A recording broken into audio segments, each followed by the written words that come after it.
Pokoknya kita harus put that into account. Yang dimana? Jadi kebudayaan itu sesungguhnya dalam kajian kebudayaan itu juga melihat itu sebagai sebuah sistem ideologi, sistem sosial dan sistem posisi pemerintah itu fasilitator bukan pemain. Betul. Jadi ya siapa yang melakukan IP financing itu? Jangan negara yang memberi pinjaman. Tapi negara jadi penjembatan. Negara menjembatani. Betul. Apakah hermeneutika ini orang yang paling sering menggunakan adalah dukun, Pak? Dukun kan dia sering menafsirkan hal-hal yang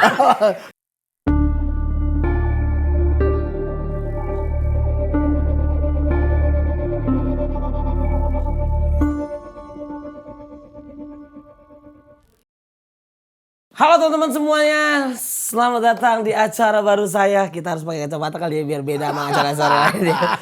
Selamat datang bersama saya Mas Widianto, host satu-satunya dan acara satu-satunya di muka bumi. Itu adalah ilmu bumi karena tidak semua ilmu hanya akuntansi dan sekretaris. Ya. Bapak, lu pembukaan aja gua udah ngakak. Iya Pak. Karena kalau saya nggak lucu mah miskin lagi Pak. Pak Amin, apa kabar Pak Amin? Baik. Sehat, Pak? Baik. Jangan panggil Pak dong, Bung. Bung, iya. Biar lebih akrab kita. Bung Amin. Kita agak jauh gini ya. Kayak Putin ketemu orang lain ya. Mejanya jauh. Mejanya jauh. Pak Amin, kalau boleh tahu Pak, izin Pak. Bapak kesini ngapain Pak? Pengen menjelaskan apa gitu. Karena kita tahu bahwa memang semua ilmu-ilmu yang saya tahu tuh ya akuntansi, ilmu ya pelajaran sekretaris, Archimedes, hukum Newton. Fisika. Kalau Pak Amin ini lulusan apa Pak kalau boleh tahu Pak? Saya pengen tahu background Bapak Pak. Gua tuh sebenarnya campur-campur bro. Campur-campurnya. Memang kalau studi kebudayaan itu nggak pernah tunggal, pasti campur-campur. Jadi tradisi lisan sebenarnya. Tradisi lisan. Nah ini memang agak-agak sulit nih. Lu baru denger lah. Tradisi lisan, coba deh tulis deh. Tradisi lisan.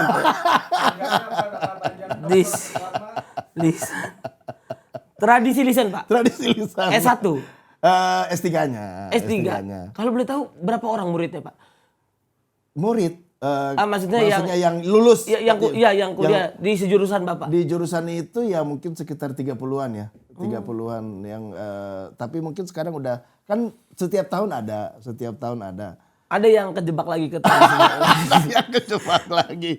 Yang kejebak itu biasanya adalah yang tidak mampu untuk mengaktualisasikan ilmu itu. Nah itu. Tuh. Tradisi lisan. Tapi kemudian bukan persoalan tradisi lisannya doang kan. Iya. Tetapi bagaimana mengaktualisasikannya. Tapi sumpah pas saya 28 tahun saya baru dengar ada jurusan tradisi lisan. Ya itu bener. Bener.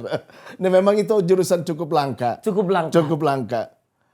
Kenapa Bapak sebenarnya kita pengen tahu dulu. Sebenarnya tradisi lisan tuh apa sih Pak? Tentang apa pelajarannya? Jadi itu sebenarnya tradisi lisan itu adalah mempelajari segala hal yang ditransmisikan atau di apa istilah, wah nulis lu ya. Lu iya, kayak Pak. mahasiswa aja gitu. Saya pengen belajar Pak. Ilmu bumi. Karena kita kalau orang susah kan harus tahu hal-hal yang orang nggak banyak tahu. Makanya kemarin waktu saya nyalon saya ngutip Jack Ma, Bill Gates. Biar berasa pinter Pak. Jack Ma, Bill Gates. Makanya nanti saya kalau ketemu orang, lu tahu nggak S3 ada jurusan tradisi lisan. Kan Pak ya. Jadi sesuatu, pokoknya semua yang ditransmisikan secara lisan ya. Secara lisan? Iya, jadi dia ditransmisikan secara lisan. Contoh nih. Contoh Pak. Ibu gua tuh pemain kakula di Kaili, di Palu, di Sulawesi Tengah. Yang kalau di Padang tuh disebut talempong dudua. Oke. Talempong duduk. Kalau di Betawi disebut kromong.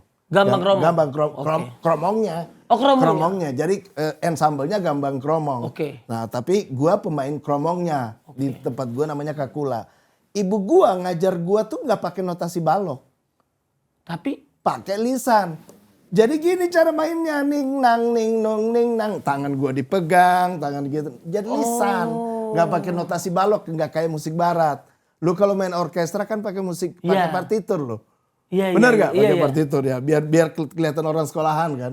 Tapi diajarkan pakai lisan. Nah kalau di kita tuh tradisi lisan ini diajarkan pakai lisan. Oh. Jadi langsung dilisankan. Beatbox. Beatbox itu menggunakan sound. Itu Berarti kan. itu tradisi sound berarti. Saya pengen tahu Pak, saya pengen tahu aja nih. Berarti itu Gua pernah ketemu teman-teman beatbox dari Amerika, tradisi sound. Iya. Gua pernah ketemu sama teman-teman beatbox di Amerika. Sepertinya iya. iya, sound Mereka- tradisional. Iya, dan mereka nggak agak sulit menotasikan Iya. ya agak sulit. Sulit. Bagaimana caranya menotasikan itu? Dan mereka juga ternyata, gue pernah ketemu yang didatangkan oleh kedutaan Amerika. Ternyata mereka adalah movement juga. Oh. Jadi gerakan teman-teman yang maksudnya tidak tercover oleh mainstream. Iya. Mereka kemudian muncul dengan sebuah gagasan baru, beatbox. Iya, orang-orang yang nggak bisa. Orang yang mungkin nggak tidak kuat beli punya drum kali ya. akses, iya nggak Kita nggak kuat beli drum miskin ngapain banget ya. Ah bisa nih pakai mulut kayaknya. Bener. Iya. Jadi ketika mereka datang, masa nggak bisa beli drum? Tapi lucu banget. Nah, jadi mereka datang tuh, terus kemudian masing-masing dengan gayanya masing-masing, dan bisa membuat semacam ensemble 5 orang dengan harmonisasi yang luar biasa. Itu membuat menjadi semacam beatbox itu akhirnya menjadi sebuah genre baru yang membuka kemungkinan baru, benar Iya, nggak, bro? iya benar Benar nggak, bro? benar. Dan ternyata tradisi kita itu juga sebenarnya tradisi yang cukup dekat dengan hip hop sebenarnya. Kalau lu tahu misalnya orang Sulawesi ya, orang timur ya, gua orang timur. Siap. Bicaranya cepet, bro. Iya. Ane manutina, tina, kutunu baku kande, atena cukulau, peda kupakai kupatente lau. padahal itu Iya. padahal itu adalah tradisi lisan juga. Itu tradisi lisan? Tradisi lisan juga. Nge-rap gitu ya Pak ya? Begitu ada rap, lo kok bisa dimasukin ke rap? Oh. Jadi awalnya ane tope gugu lagali ane manutina kutunu baku kande atena itu tradisi lisannya. Iya, oh. Tetapi kemudian begitu rap masuk enak juga ya ane manutina tina kutunu baku kande atena. Tina tun PDI. PDI. Iya, PDI. PDI. Adian pintu puluh. Gitu. Jadi itu masuk tradisi lisan. Tradisi lisan Yang tapi akhirnya kemudian kita kembangkan. Dikembangkan dan menjadi masuk, bro. rap. Masuk, gitu. rap, masuk. Jadi sebenarnya jadi ada sebenarnya kekuatan-kekuatan tradisi lisan kita yang smooth. Smooth itu artinya apa ya? Smooth itu enak banget kalau kemudian diaktualkan dalam kondisi saat ini yang kontemporer. Tahu nggak lu kontemporer? Coba Pak, tolong kasih tahu saya kontemporer Kekinian lah, bro. secara tradisi lisan Pak. Kekinian lah, bro. Kekinian. Kekinian. Oh. Jadi misalnya sebenarnya yang perlu untuk tradisi lisan itu kan secara sederhana kan dia ini kan secara lisan ya, bro. Ditransfer secara lisan dari satu generasi ke generasi yang lain. Sederhananya itu dan itu it is easy, itu udah umum lah. Yang paling penting buat kita adalah bagaimana memanfaatkannya. Oke, benar nggak, bro? Berarti tradisi lisan ini hal yang paling berguna lah untuk hidup Berguna kita. lah sebenarnya, bro. Kalau boleh tahu Pak, Bapak waktu Lu kayak masuk serius banget ya pakai kacamata gini kayak pinter gitu rasanya. enggak, justru Pak. Enggak kayak kelihatan. Orang kalau kelihatan pinter gitu. sebenarnya goblok Pak. Jadi, malah orang goblok malah pengennya kelihatan pinter Pak. Nah orang pinter makanya nunduk gitu. Itulah dinamika kehidupan Pak. Sumpah saya kosong Pak orangnya Pak. Saya aja kagak tahu nih. Ini ada pertanyaan pertama Pak. Buat apa hermeneutika Pak. Itu apa Pak hermeneutika Pak? Hermeneutika ya. Apakah sama kolerasinya dengan tradisi lisan? Jadi bisa sih. Jadi kalau kita hermeneutika itu kan sebenarnya ilmu bagaimana kita menafsirkan sesuatu. Oke. Jadi teksnya bisa sama, tetapi cara kita menafsirkannya bisa berbeda. Kayak misalkan Mas Kaisang bawa ayam gitu ya. Mas Kaisang bawa ayam. Itu apa Ada tafsirannya. Tafsirannya apa? Ya ketangkap orang yang Ketangkap apa? yang korupsi ternak. Itu bukan sih. Seperti itu. Bawa ayam. Atau pas Mas Gibran ngomong Tom Lembong. Tom Lembong. Iya. Ya. Akhirnya begini juga. Apakah itu termasuk dari hermeneutika? Intinya adalah dia memang adalah cara membaca sesuatu. Jadi kita menafsirkan sesuatu itu dengan persepsi kita sendiri, dengan masing-masing. Nah, ilmu ini sebenarnya intinya adalah menafsirkan sesuatu. Menafsirkan sesuatu. Nah, penafsiran tentu saja tidak bisa tunggal ya. Tentu saja lu punya cara menafsirkan sendiri terhadap sesuatu. Warna merah buat lu, buat gua beda. Oke. Warna merah buat lu apa? Warna merah buat saya keberanian, Pak. Oh, keberanian. Kalau buat Bapak? Stop, berhenti. Oh, lampu iya merah. Oh iya. Apakah hermeneutika ini orang yang paling sering menggunakan adalah dukun, Pak? Dukun kan dia sering menafsirkan hal-hal ya. Jadi pas begitu ngelihat orangnya, lu kayaknya udah punya persoalan itu. Iya. 5 tahun depan jodoh lu kayaknya udah. Jadi ada barang hilang pasti jawabannya nih ngambil orang dekat. Apakah itu termasuk hermeneutika, Pak? Dukun melakukan hermeneutika. Ini pertanyaan yang sulit. Iya. Biar S3 pun susah jawabnya ini. Iya, susah emang kalau ngasih tau orang goblok, Pak. Jadi balik lagi, Pak. Kalau itu kan S3 Bapak izin, Pak, tradisi lisan. S1 Bapak apa kalau boleh tahu? Sebenarnya gue musik, bro. Musik, Bro. Yovie Widianto. Iya, dan gue sebenarnya S1 gue komposisi musik. Oh, Jadi yang bikin lagu gitu. kompresor, Pak. Komposer. Komposer gitu, Pak. Itu S1 Bapak. Iya dulu. Cuman waktu itu, bro, waktu gua lulus, gua nggak mau ngasih tahu tahunnya dong, ntar Oke, ketahuan. ketahuan. Cuman pada saat itu kacamata lu agak miring, bro. Oh, nggak apa-apa. Jadi nggak kelihatan intelek. Nah, itu udah intelek. Ya pandangan persepsi masyarakat Tangsel juga miring buat saya. Jadi nggak gitu lah. Nggak apa-apa biar samain aja. S1 Bapak. Komposisi musik. Musik. Oke.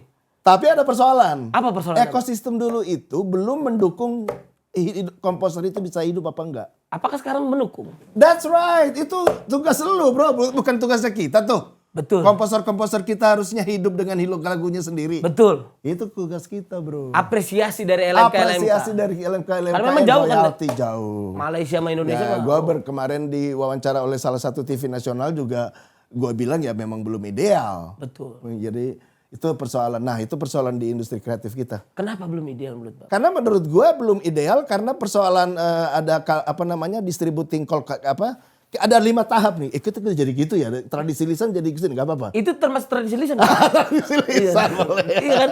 Jadi berguna semuanya. Saya belum tahu benar. S2 Bapak apa nih, Pak. Ntar saya tanya nih, Pak. Jadi sebenarnya kalau dalam proses itu kan ada proses istilahnya monitoring. Ini kita bicara nggak usah dulu copyright itu kan banyak, bro. Iya. Kita fokus dulu ke public relationship. Bukan public relationship. Public transportation. Public enemy. Bentar dong, jangan diserang gitu, gua mau lupa jadi. Public apa, Pak? Performing rights. Misalnya konser besar. Konser besar seperti misalnya Dewa, Slang, terus kemudian Peter Pan, Ceylon Seven. Nah, itu tipe-tipe konser besar. Nah, ada sebenarnya proses monitoring di situ. Mereka kapan main di mana. Terus kemudian ada proses collecting. Jadi ketika kemudian lagu-lagunya udah tahu lagunya yang mana dimainin, di collecting dong royaltinya. Oh, kayak Bapak Ahmad Dhani yang melakukan. Nah, iya, dikasih gitu. tahu ini transparan segini ya, nih. transparan segini. Kalau itu direct class, ntar gue cerita ya. Iya. Nah, belum jam berapa Pak ceritanya, Pak? Iya. Setelah collecting, saya senang banget. setelah dikumpulkan, itu kan ada calculating, bro. Calculating. Mengkalkulasi buat LMKN berapa, Iya. buat komposernya berapa, buat hak terkaitnya juga, bro. Iya. Pemain-pemain musiknya. Pencipta lagunya Hak cipta. Iya. Hak terkait itu pemain-pemain bandnya, Oke. basisnya, Kan ada andil basisnya. Kalau nggak ada basisnya nggak jalan tuh lagu. Iya. Bener kan? Iya, bener bener. lah. Kecuali lagu yang nggak ada bassnya. Iya. Masa lagu nggak ada dem-demnya? Nggak ada dem-demnya nggak enak. Terus kemudian terakhir itu adalah distributing. Jadi ketika setelah di collecting kan didistribut ke mana-mana, ke tempat orang yang terima. Yang kelima adalah reporting. Kita punya persoalan di mana? Di calculating dengan reporting. Calculatingnya itu nggak, menurut beberapa teman tuh nggak transparan, bro. Jadi ini ya ini kebetulan aja nih, siapa tahu nanti ada yang nonton, ini buat Kementerian Hukum bisa menjadi PR, bro. Siap Bapak, siap. Menjadi PR, bro. Siap. Ini menjadi PR. Menjadi PR. Betul Jalan, sekali. nah akhirnya membuat ada untrustworthy kan. Betul. Jadi ada ketidakpercayaan orang terhadap lembaga itu. Betul. Kemudian apa yang terjadi? Mereka nggak mau bayar. Event organizer nggak mau bayar karena mereka pikir emang ada jaminan ini kembali ke akan disalurkan ke penerima yang tepat. Betul. Yang kedua, akhirnya ada kelompok yang membuat direct license. Ya. Direct license itu langsung, nggak pakai middleman, nggak pakai LMKN, langsung ke transferan. Lu bawain lagu lu ya. Misalnya ada misalnya nih, gua Ahmad Dhani, Iya. gua nelpon dan gua bawa lagu 3 lagu ya, gua kesekian ya, langsung tuh. Langsung direct license namanya. Karena ketidakpercayaan itu dan itu. ketidaktransparan itu. Transparan itu dan itu membuat polemik tentu. Oke. Kenapa membuat polemik? Karena secara hukum pun itu dilihat sebagai sebuah makna yang bisa dimaknai beragam. Oh. Jadi maksudnya ada yang mengatakan itu dapat, ada yang bilang mengatakan itu tidak bisa, harus melalui LMKN. Oke, memang ini harus Gue kasih satu solusi, bro. apa, Pak? Apapun pilihannya, apakah blanket license yang melalui LMKN itu, ataukah direct license yang langsung itu, pembayarannya harus di depan. Down payment. Harus di depan down payment. Harus di depan. Bukan down payment, kalau down payment dibayar separoh. Oh iya benar. Kalau enggak, ini misalnya 10 lagu, ada kan song list ya. Log sheet, lagu, 20 lagu. Dibayar semua udah. Dengan demikian potensial lossnya kurang. Dan industrinya hidup. Industrinya hidup. Betul. Gua korban, gak berani bro. Walaupun gua S1 komposisi musik, tetap juga jadi tradisi lisan. jadi tradisi lisan. Berarti dari musik S1, S2 Bapak izin Pak apa Pak? S2 gua kajian seni pertunjukan. Kajian seni pertunjukan 2 sih S2 gua. S2 emang 2 Pak? Maksudnya dua kali. 2 kali? Rezekinya 2 kali. Jadi S1, S2, S2, S3? Iya.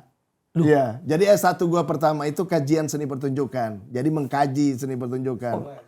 S2 yang pertama ya S2 yang pertama. Yang S2 yang kedua itu Asian Studies. Nah, di situ gua belajar politik kebudayaan. Pak, Asian Studies di University of Hawaii. Oh, Hawaii Pak. Hawaii gua. Malu. Aduh, Hawaii Pak. Hawaii. Baru menang tuh orang Hawaii Indonesia Idol tuh ya. Ada ya. Itu yang saya tahu itu doang Pak. Emang S2 bisa 2 kali Pak? Kalau S3 berarti bisa 3 kali Pak? Itu rezeki ya. Itu persoalan rezeki bro. Rezeki kan beasiswa. Kalau beasiswanya ada ya ada aja. Bisa. Bapak ya. Bapak izin Pak, siap salah Pak. S1 Bapak IPK berapa Pak? Pengen tahu aja. Lupa gue 3, berapa gitu. 3 lah, gak mungkin 2. Coba 2. Tapi persoalan apakah penting ya IPK? Kayaknya udah gak penting bro. Iya. Lu? Saya SMK. Sumpah Pak. Saya kagak kuliah. Lu? Menurut saya gak ini. Tetapi bagaimana sesungguhnya buat gue adalah bagaimana bisa survive terhadap kebutuhan hidup yang selalu berubah-ubah. Betul. Beradaptasinya itu ya. Jadi sebenarnya pendidikan itu kan mau S1, S2, S3 kan hanya memudahkan orang untuk bisa masuk ke dalam kehidupannya yang nyata ya. Tetapi ada orang yang nggak butuh, bro. Jangan salah bro, banyak loh orang di dunia ini yang nggak S3 tapi dia justru yang merubah dunia. Itu saya Pak.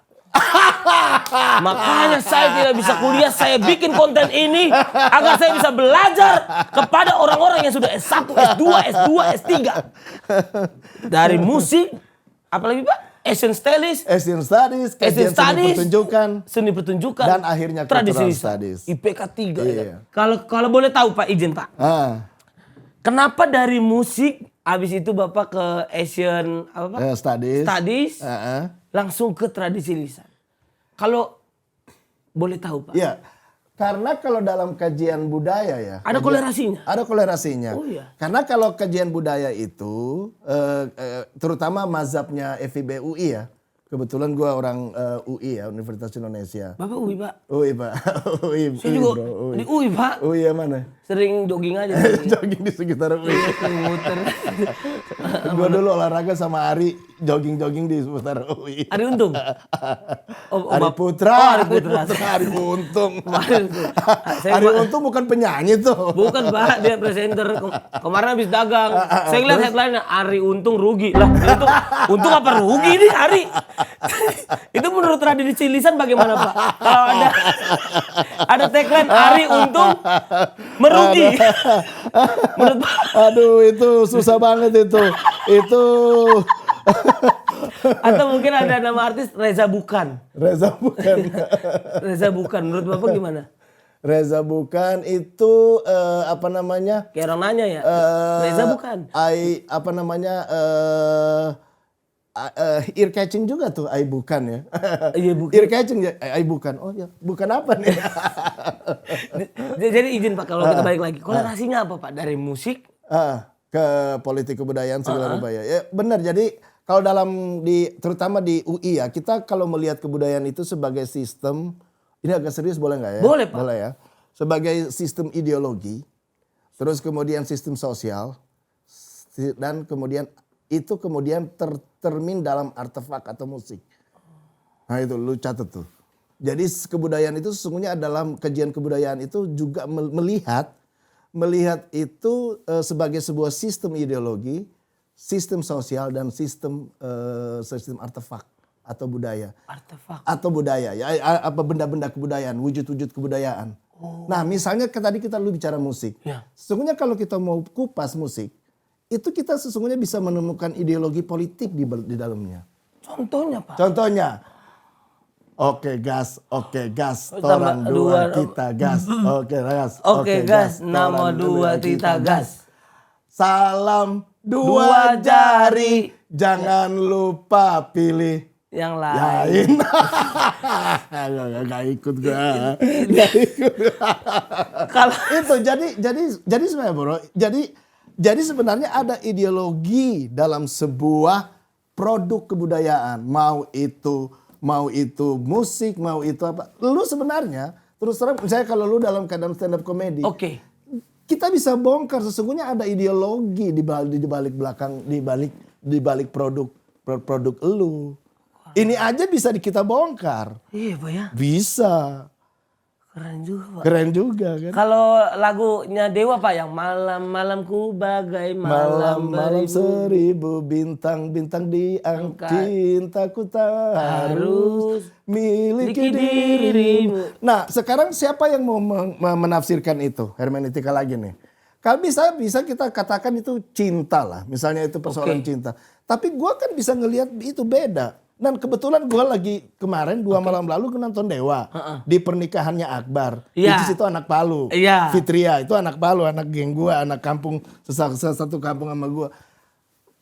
Film itu malam-malamku bagai malam cintaku tak harus miliki diri. Gue diem. Oh yang lain pada cintaku tak harus memiliki dirimu. Itu untuk manusia, tapi kalau untuk Allah enggak. Oh, ada tafsiran yang berbeda. Karena kalau Tuhan itu cintaku tak harus memiliki diri. Enggak. Kalau kita mencintai Tuhan, Dia pasti mencintai kita. Terbaik. Gue merenung bro. Jadi gue pada saat itu gue mikir loh, kok penafsiran gue jadi lain begitu kita denger lagu ini ya. Waktu lagu dengerin di YouTube di mana beda. Tapi pas gitu kita lihat, kok jadi beda ya. Berarti Bapak setiap denger lagu selalu ngebedah berarti Pak ya? Enggak juga sih. Ada momen-momen ada momen kayak gitu. Ada momen-momen di mana gue kemudian merenung. Sebab sekarang dalam tingkatan hermeneutika tadi ya, jadi kita menafsirkan sesuatu ya. terkadang sebuah lagu atau sebuah produk itu kita datang lagi menafsirkan di hari ini dengan besok dan lusa itu kadang beda, bro. Oke. Karena apa? Karena repertoire of knowledge kita berubah-ubah. Lu hari ini ketemu gua, lu besok ketemu siapa lagi, lu podcast sama siapa lagi. Repertoire of knowledge lu jadi semakin banyak, bro. Pasti Dan akan beda. kemudian menafsirkannya menjadi bisa berubah. Betul, Pak. Bisa lebih bermakna. Pembenaran kata saya lagi lebih banyak. Lebih banyak. Saya akan bilang. Walaupun lu bilang tadi lu apa SMK apa? SMK, Pak. It doesn't matter, bro. It doesn't matter. It doesn't matter. Yang penting itu adalah bagaimana Sistem ideologi kita bisa lebih baik. we should. Saya udah catat, Pak. Ya kan? Kontemporer, monitoring. Itu akan saya bahas nanti, Pak. Itu untuk apa tuh? Untuk saya ketemu orang lain biar saya bisa dibilang pinter, Pak.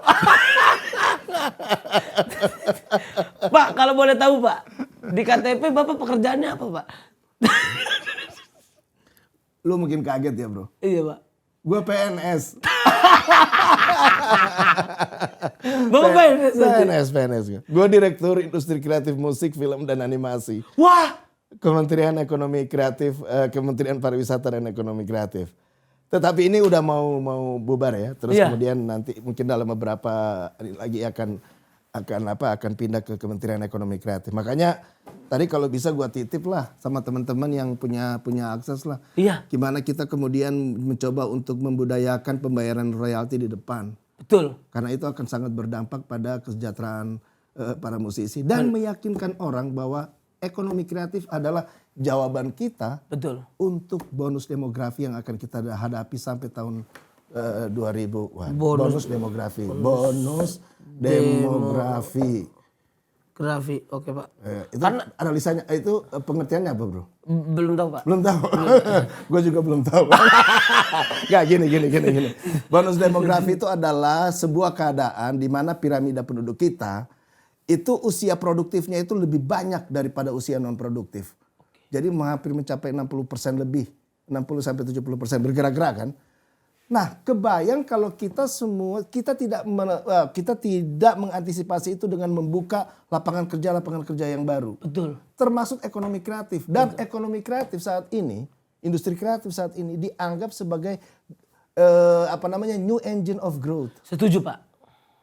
Setuju loh? Ekonomi kreatif doang, tapi new engine of the growth saya belum tahu itu apa salah. New engine-nya, new engine Of growth. of growth.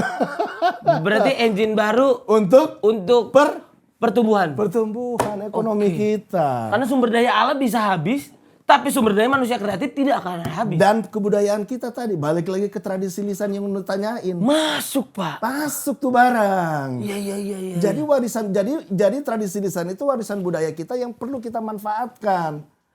Tapi kenapa sekarang orang nggak pernah memanfaatkan itu, Pak? Oh, enggak ada sih. Misalnya film horor. Film horor kita itu kan banyak dari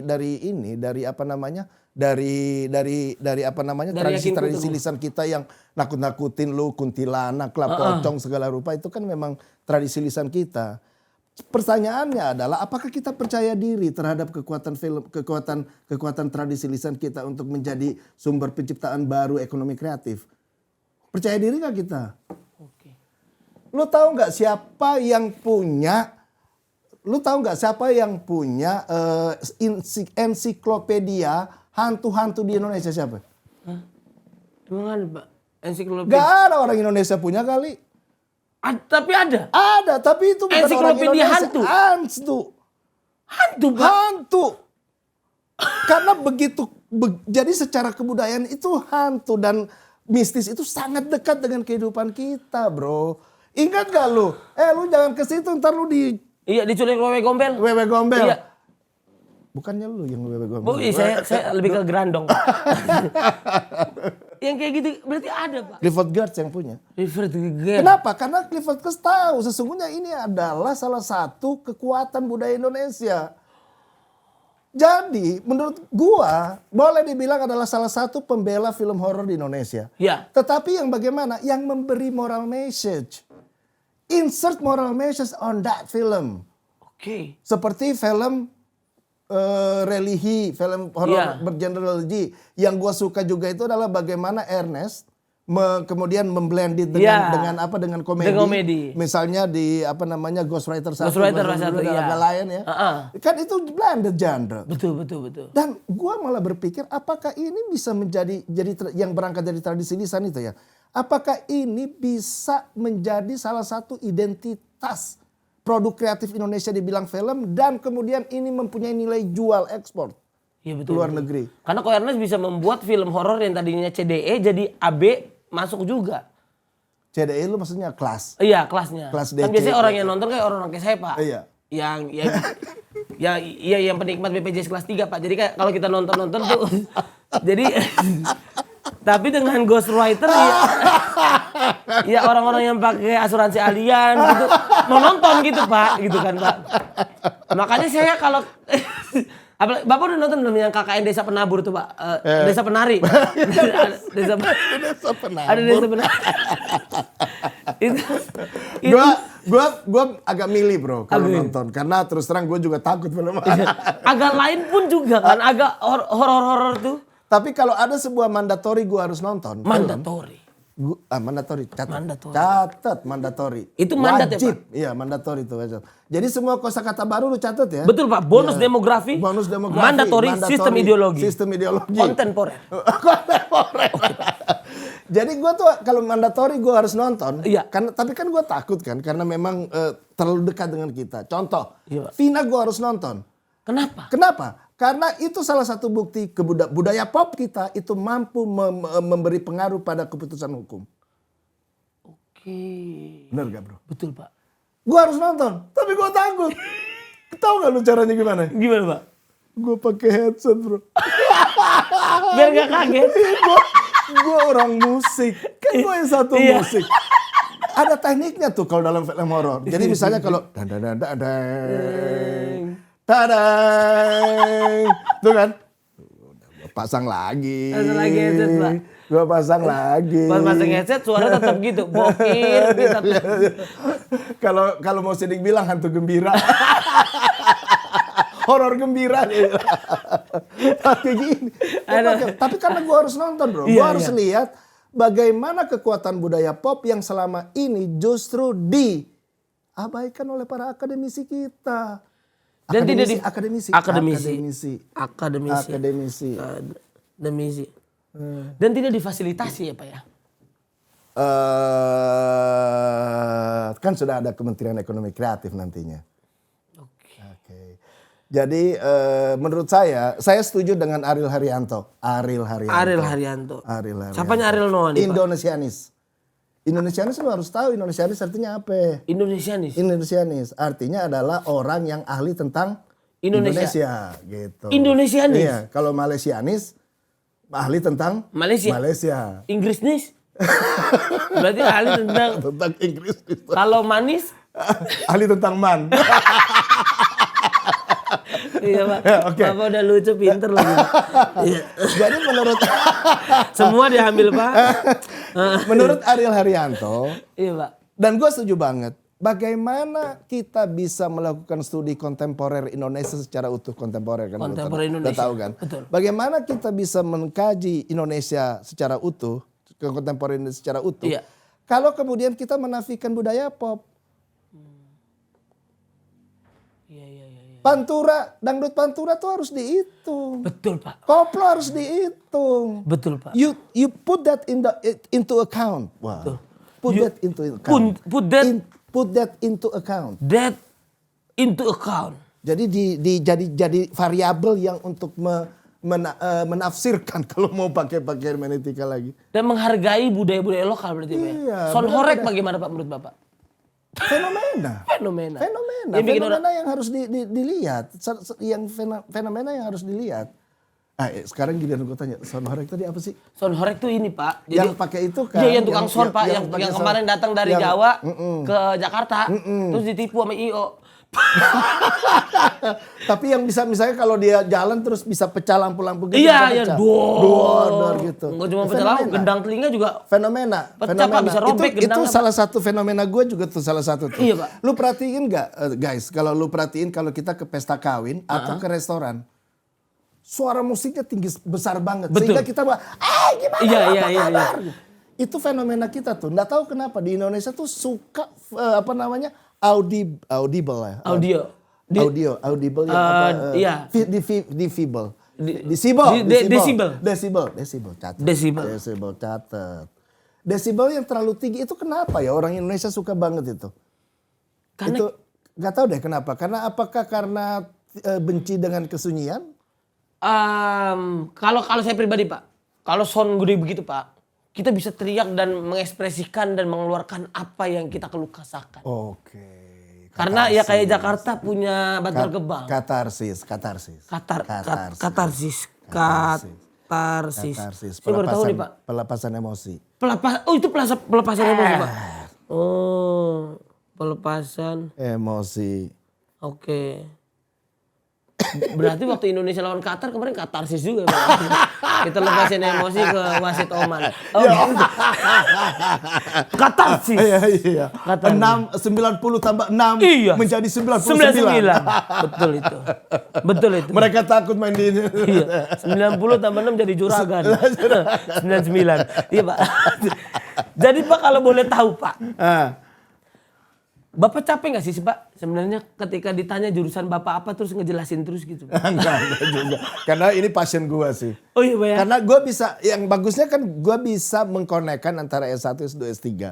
Karena kan semuanya seperti yang gue bilang tadi, sistem kebudayaan sebagai sistem ideologi, sebagai sistem sosial, dan sebagai yang menghasilkan artefak. Ya bisa musik, bisa stand up comedy, bisa kita kan bisa ngelihat misalnya teman lu bintang Emon, kenapa sekarang dia gayanya begitu kan kita bisa lihat ideologi politik di belakangnya apa. Betul. Lu ideologi politiknya apa kan ketahuan lu. Betul, ketahuan. Saya kosong. Makanya saya lagi belajar Pak hari ini. Ya kan? Karena saya kalau kuliah belum ada dananya Pak. Jadi saya ya seperti ini Pak. Yang penting kita mau belajar Pak. Iya, sebenarnya kan belajar kampus sejati itu adalah di kehidupan yang nyata. Baik ini Pak. Catat. Kampus sejati adalah di kehidupan yang nyata. Keren. Karena itu langsung praktek dan langsung bikin teorinya sendiri. Kepentok bro. Benar gak bro? Kepentok. Oh, benar Pak. Kalau lu pengusaha rugi lu. Mabok lu jatuh. Iya bener Pak. Kalau lu seorang pecinta ditolak cinta kan langsung kepentok banget. Bener. Apalagi kalau kita gak ada duit Pak. Udah pasti kepentok Pak. Udah ditolak cinta. Gak ada duit. Token listrik bunyi. Token listrik bunyi. Pak, saya sebagai orang biasa Pak. Kalau mau minjem duit udah pasti saya ngelus-ngelus paha saya Pak. Iya. Kalau seorang S3 tradisi lisan minjem duit apa yang Bapak omongkan? Nah ini bro, ini pertanyaan bagus. Sebenarnya dalam dunia ekonomi kreatif kita lagi mengusahakan yang disebut dengan IP financing. Oke. IP financing bro. Jadi IP financing itu apa? IP financing. Itu kayak haki gitu bukan? Iya benar. Oh iya, IP financing. Tapi akinya diapain? Financing? Iya, akinya diapain kira-kira kalau IP financing pengertiannya? Itu saya belum tahu. Itu artinya haki gue diagunkan di bank. Menjadi kolateral. Kayak BPKB? Menjadi BPKB, benar. Benar Pak? Benar. Menjadi BPKB dan kemudian itu menjadi dan bisa diagunkan di bank dan lu dapat pinjaman duit. Lu tahu David Bowie? Belum tahu. David Bowie. David Naif saya tahu. IP financing. David Bowie itu seorang musisi. Dan dialah yang pertama sekali itu luar negeri Pak ya? Luar negeri lah. Iya, penyanyi ya? Penyanyi. Dialah yang pertama kali melakukan yang apa yang disebut dengan David Bowie Bond. David Bowie Bond. Bukan, Bowie Bond. Bowie Bond. Jadi pinjamannya Bond. Jadi pinjamannya Bowie. Gitu. Nah, dialah pertama sekali yang mengeluarkan ide IP financing. Caranya gimana? Jadi beberapa lagunya, IP lagunya itu diagunkan ke bank. Jadi pada saat lagu itu bekerja, itu sebenarnya ekonomi kreatif itu kan hebatnya di situ. Iya betul. Karya kita yang bergerak, uang kita yang bekerja, bukan kita yang bergerak. Betul. Royalti itu kan sebenarnya itu intinya. Betul. Dia bergerak, ya, dia bergerak. Nah, itu kemudian kita coba sekarang, bro. Dan sekarang either apakah udah berhasil bro. Udah Pak. Udah berhasil. Jadi ini mungkin dari podcast. Mungkin belum banyak yang tahu Pak. Belum banyak yang tahu. Jadi ada sebuah perusahaan namanya 13 Nadi Musik. Gak apa-apa nih kita bicara ini. Gak apa-apa Pak. Gak apa-apa benar. Karena kebanyakan program pemerintah orang gak banyak yang tahu. Makanya kita harus kasih tahu Pak. Kita harus kasih tahu biar orang tahu gitu. Jadi sebenarnya bukan program pemerintah. Tapi gue setuju sekali tadi. Gue tadi diskusi sama Ari. Jadi sebenarnya posisi pemerintah itu fasilitator, bukan pemain. Betul. Jadi siapa yang melakukan IP financing itu? Jangan negara yang memberi pinjaman. Tapi negara jadi penjembatan. Negara menjembatani Betul. itu, kemudian amplify. Betul. Amplify. Amplify itu kayak theater of mind. Jadi kita besarin. Jadi tugas negara itu mengkompor-komporin atau kemudian amplify. Jadi, nah sekarang gue cerita 13 Nadi Musik. Oke. Itu entertainment, 13 Nadi Musik sebuah perusahaan itu bikin serial. Oke. Serial Pet Shop Story. Pet Shop Story. Pet Shop Story. Story tentang binatang. Bukan, percintaan antara pemilik pet shop dengan pelanggannya. Unik dong, karena relasinya itu dari hewan, kan? Iya. Nah, episode pertama udah jadi. Nilainya 1 miliar. Nilai investasi 1 miliar. Untuk mau yang kedua, mereka pinjam di bank. Ininya diagunkan. Pakai IP financing. IP financing. Jadi IP ini diagunkan ke bank. Dengan cara apa? Meyakinkan bank bahwa mereka mempunyai revenue stream. Oke. Revenue stream lu tahu? Revenue stream. Mimpi pendapatan. Ya. Itu revenue dream. Stream aliran. Jadi revenue stream. Iya, artinya aliran dananya bisa macam-macam. Oke. Misalnya ini. Oke. Ini kan bisa lu taruh di mana nih? Channel distribusinya kemana? Di Authority. Di Authority. Kan bisa kemana-mana digital streaming platform. Iya. Sampai ke Spotify pun. Jadi bukan cuma audiovisual tapi audio. Nah, 13 Nadi Musik ini meyakinkan Hijrah Band bahwa revenue streamnya ini begini. Planning marketnya begini. Jadi pada tahun ini break even point. Oke. Dan dia mengeluarkan apanya? Dia udah kasih lihat. Ini sudah ada pembelian. Oke. Tetapi kalau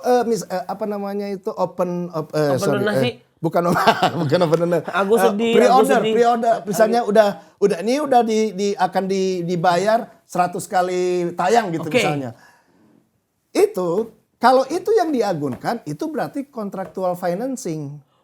Tetapi ini IP-nya yang dijual. Keren. IP-nya dijual. Sebenarnya mereka pinjam berapa tahu nggak bro? 50 juta. Hanya 50 juta. Kenapa? Banknya juga mikir, kenapa cuma 50 juta? Ini kan nilai investasinya 100 miliar. Nggak apa-apa. Kita hanya mau agar kemudian orang mulai pelan-pelan percaya dengan IP financing. Oh. Penting nggak ekonomi kreatif? Penting Pak. Penting nggak? Karena saya hidup dari ekonomi kreatif. Lu Pak. pelaku, gue Betul, pelaku Pak. bro. Jadi kita mendalami betul. Betul Pak. Kita dengan hati kita kerja. Bener Pak. Dari petani bisa jadi. Iya, bisa dari petani. Jadi tersangka. Satbor. Gua satbor. Gak ada duit. Solusinya lipe. Tapi kan udah pulang ya sekarang ya. Tapi Pak, ini saya benar-benar terima kasih banyak Pak dengan kehadiran Bapak hari ini. Kita bukan cuma ngomongin tradisi lisan kan jadinya. Tradisi lisan itu hanya material culture. Betul. Tetapi kemudian yang paling penting lagi adalah bagaimana ideologi di belakangnya dengan memanfaatkannya menjadi sesuatu yang bukan hanya persoalan identitas budaya, tetapi berdampak ekonomi. Betul. Gitu. Berarti Bapak sekarang tugas di mana Pak, izin Pak? Ini baru mau pisah dari Kementerian Pariwisata dan Ekonomi Kreatif menjadi Kementerian Ekonomi Kreatif. Kementerian Ekonomi Kreatif. Badan Ekonomi Kreatif. Berarti dekat dengan dan nyambung dengan AA saya. Siapa tuh? UKP. Pekerja seni. Wah, apa tuh? Bapak Raffi Ahmad. Oh iya dong. Kita sambungkan nanti Pak. Gua ketemu dia di Korea bro. Dia sebagai pembicara. di salah satu di mana kota apa tuh? Di Raffi Ahmad, iya. Raffi Ahmad. Dokter Raffi, Dokter Raffi Ahmad. Bapak Raffi Ahmad. Bapak Raffi UKP, Ahmad. Utasan Khusus Presiden. UKP. Khusus pekerja seni. Wah itu bro, itu perlu kita temuin bro. Pertama yang perlu kita ini adalah bagaimana amplify, kemudian IP financing, kemudian bagaimana persoalan hak cipta. Betul. Karena kalau PNS kayak gue, kayak itu punya punya jaminan hidup pensiun. Betul. Pak Jokowi jaminan hidupnya satu bulan berapa lu seumur hidup? Tahu nggak lu? Belum tahu. 30 jutaan kali. 30 juta kan? 30 juta per 1 bulan.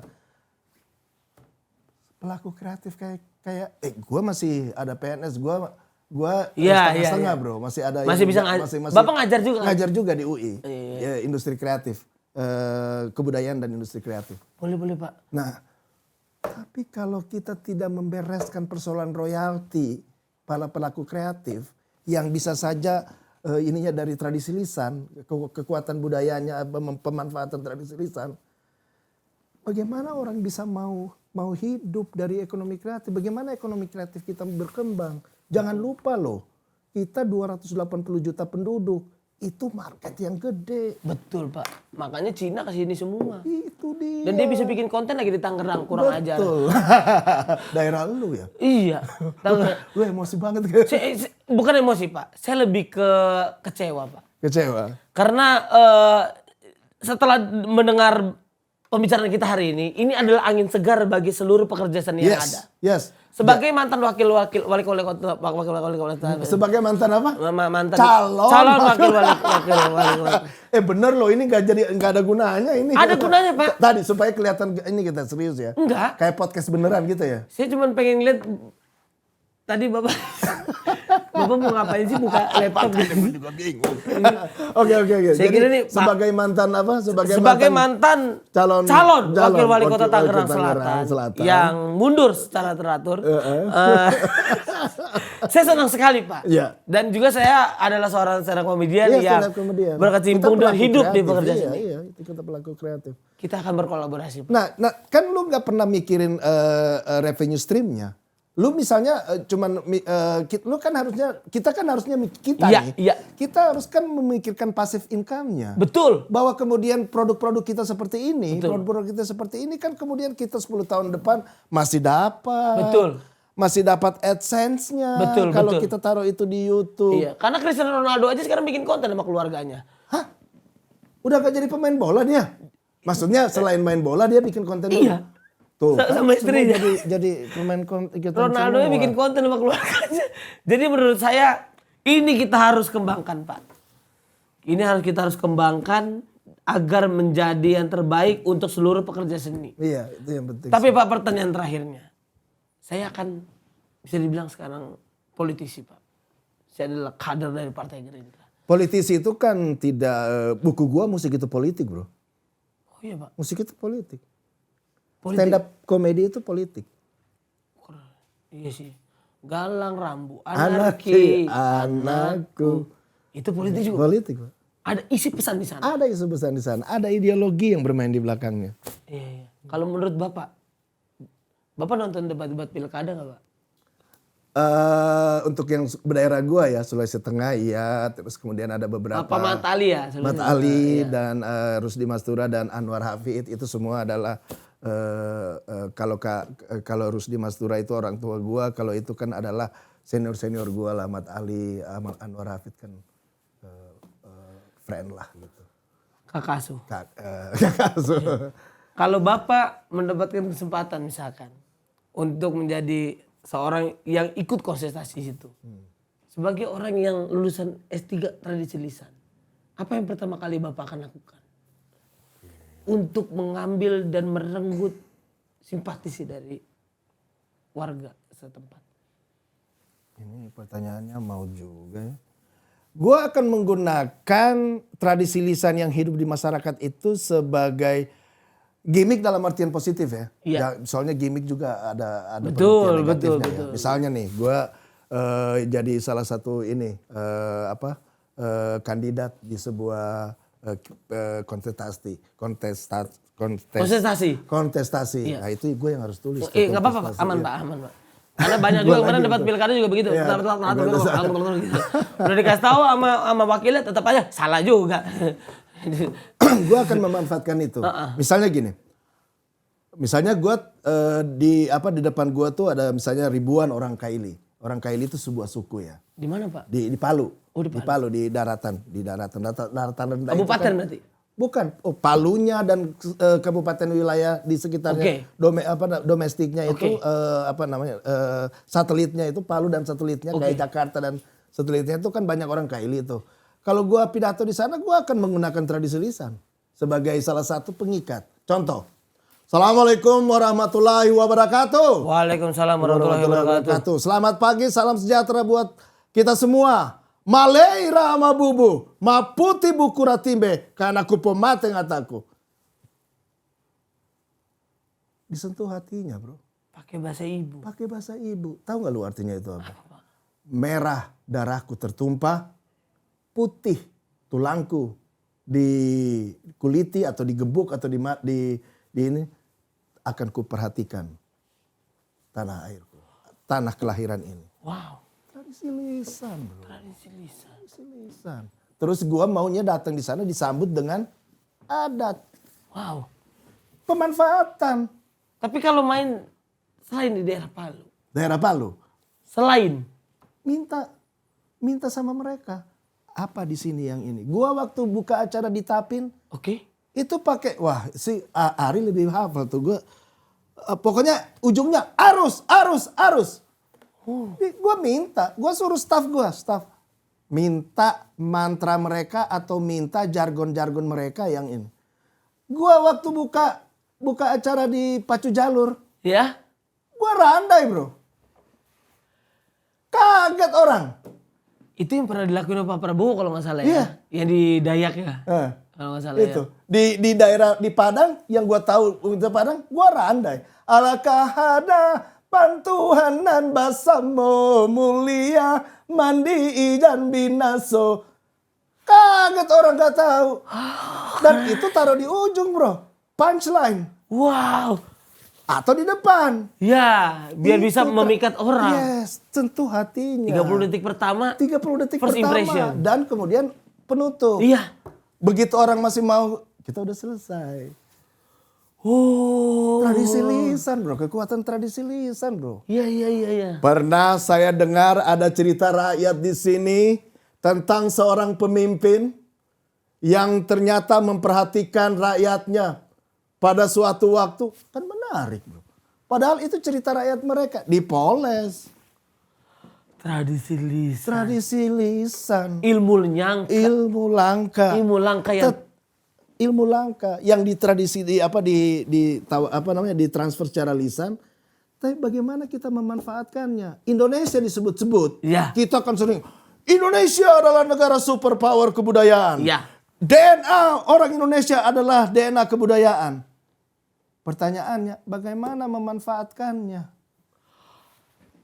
Keren. Bapak kenapa gak maju Pak? Maju apa ya? Ya, ikut konsultasi politik mungkin? Enggak lah. Gue pengen jadi dosen aja. Dosen aja ya? Dosen aja. Ntar kalau sudah selesai di pemerintahan gue dosen. Saat ini gue juga dosen. Di UI kan? Di UI. Bapak dosen UI? Gue dosen di UI di kebudayaan dan industri kreatif. Jadi apa yang kita omongkan ini adalah memang kebudayaan dan industri kreatif. Bapak tahu Bapak ngobrol sama siapa? Sama siapa nih? Sama saya Pak. Yang pernah ditahan sama satuan Gundar Pak. Karena?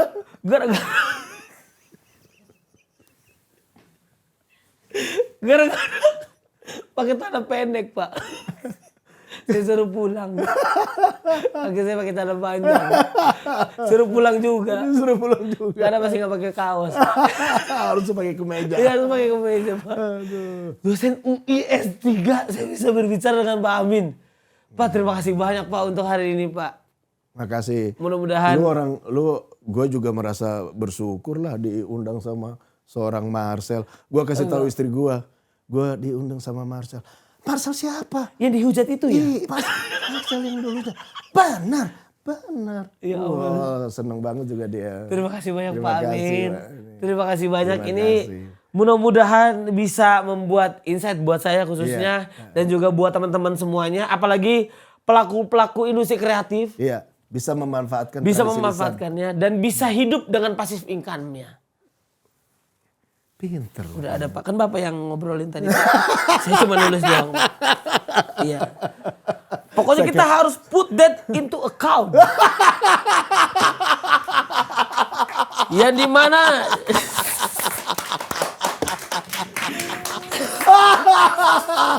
jangan Pak, dengan harus memonitoring semua sistem ideologi agar calculating dan juga transparansi bisa terjadi. Dan semua industri kreatif bisa hidup. Karena ketika semua industri kreatif hidup, UMKM pun akan hidup. Dan ekonomi kita akan growth. Betul sekali. Dan itu tidak ada habisnya. Batu bara Pak bisa jadi batu ginjal Pak. Dikeruk sampai inti bumi. Tapi industri kreatif tidak akan pernah habis. Tidak akan pernah habis. Dan siapapun, apapun background sekolahnya bisa hidup dengan industri kreatif. Iya, bisa. Satbor, saya. Dan bahkan ada beberapa teman-teman stand up comedian saya yang Bapak tahu nggak? Ada anak stand up comedy yang kerjanya tukang puing Pak. Tukang? Tukang puing. Ngumpul, jadi dia ngerobohin rumah, puingnya dikumpulin. Astaga. Tapi dia bisa hidup dengan stand up comedy. Iya betul. Jadi saya akan berbicara banyak dengan Bapak. Betul Pak. Kita harus itu. Kira-kira itu boleh nggak gua nanya sama lu? Boleh Pak. Boleh. Ini kebalik. Boleh Pak. Harapan lu terhadap pemerintah, terutama untuk stand up comedy, dunia stand up comedy apa? Sejujurnya bukan hanya untuk stand up comedy. Iya, tapi secara ekonomi, iya. secara keseluruhan. Harapanku Pak, agar bisa diperbanyak ruang-ruang kami Betul. Creative Hub. untuk Betul. menunjukkan dan juga menceritakan seluruh karya-karya kami. Memang dari segi sosial media, ya dari TikTok, YouTube dan sebagainya ada. Tetapi kalau Creative Hub beda. Betul.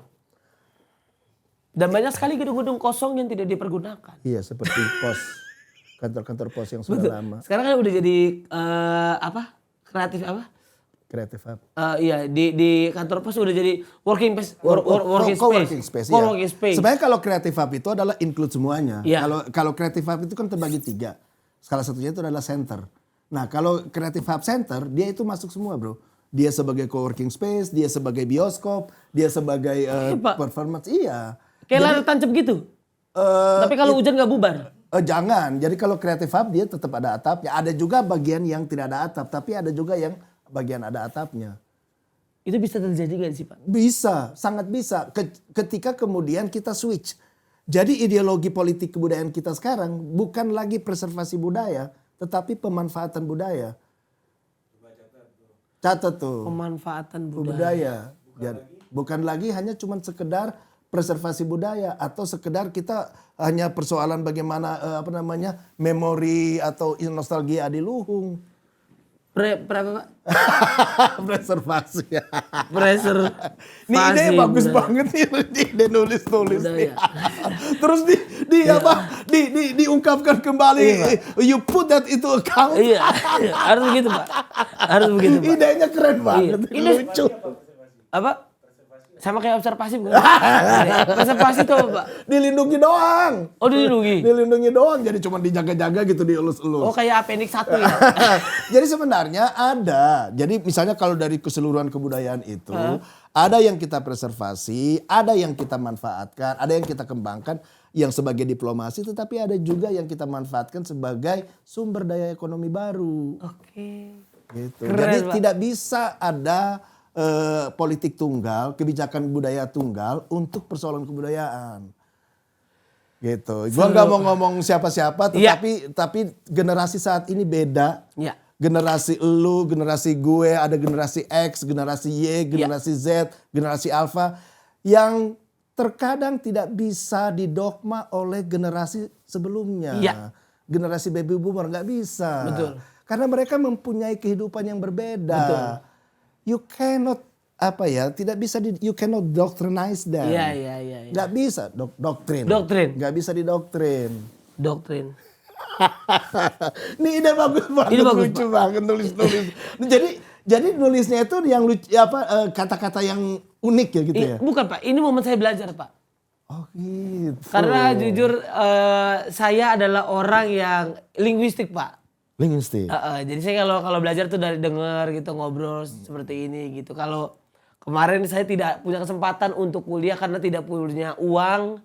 Keluarga saya ya orang susah kan gitu Pak. Tapi kan yang gue bilang tadi bro. Kampus yang sesungguhnya, universitas yang sesungguhnya adalah kehidupan nyata itu sendiri. Betul. Itu bro. Karena kita benar-benar itu nggak pakai teori. Lu kalau salah kepentok banget. Betul. Betul. Dan hari ini Pak Amin mau bertemu dengan saya S3 dosen UI. Terima kasih banyak Pak. Bapak kayak ngobrol sama tukang gorengan UI Pak.